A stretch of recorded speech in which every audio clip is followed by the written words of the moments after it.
Bonjour tout le monde, welcome back. Alors aujourd'hui, on va parler d'un sujet super intéressant qui est la fin de la PCU. Quoi faire, comment se comporter. Alors si ça vous touche ou touche une personne proche de vous, un ami, votre partenaire, n'importe qui, continuez à regarder cette vidéo. Mais juste avant de plonger dans le sujet, n'oubliez pas de vous abonner et d'activer la clochette de notification pour ne manquer aucune nouvelle vidéo. So here we go. Alors, Madame Chrystia Freeland, nouvelle ministre des Finances au gouvernement fédéral, a annoncé la fin de la PCU qui a débuté le 15 mars dernier, prendra officiellement fin le 3 octobre prochain.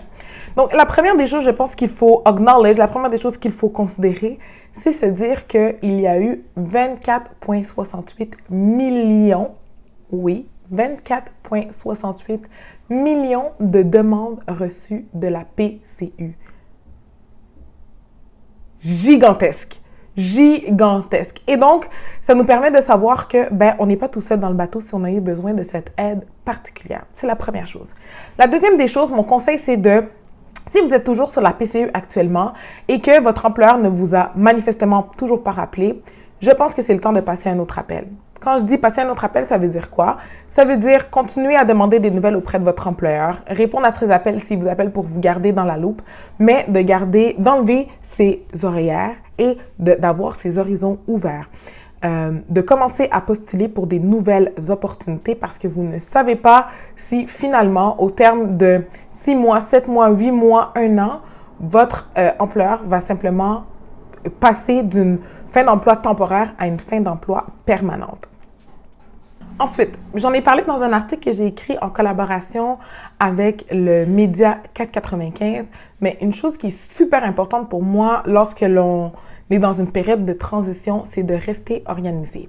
Le nerf de la guerre, c'est de ne pas tomber dans une paresse infernale qui fera en sorte justement qu'on n'atteindra aucun objectif, qui fera en sorte qu'on ne landera vers aucun nouvel emploi, aucune nouvelle opportunité.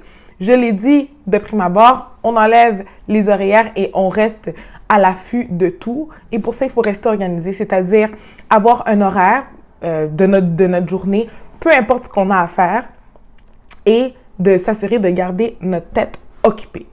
En parlant de garder la tête occupée, une belle façon de le faire et de redonner à la communauté tout en continuant à développer ou à maintenir ses compétences, c'est d'offrir du mentorat ou du coaching dans notre domaine d'expertise. Oh que oui!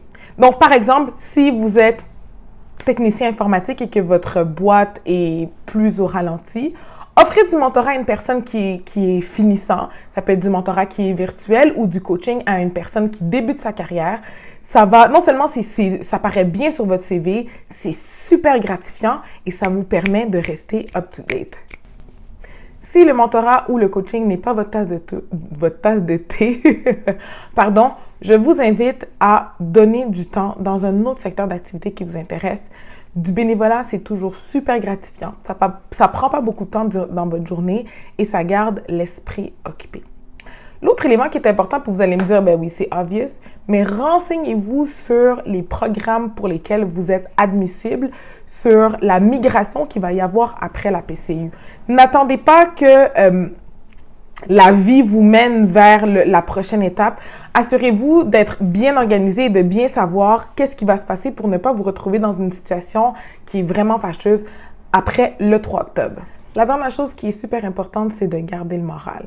Garder le moral, ça peut passer par différentes choses, mais mon conseil, c'est d'avoir une personne de confiance à qui vous allez parler, à qui vous allez vous confier en cette période d'incertitude, cette période de changements multiples, cette période où toutes les normes sont remises en question.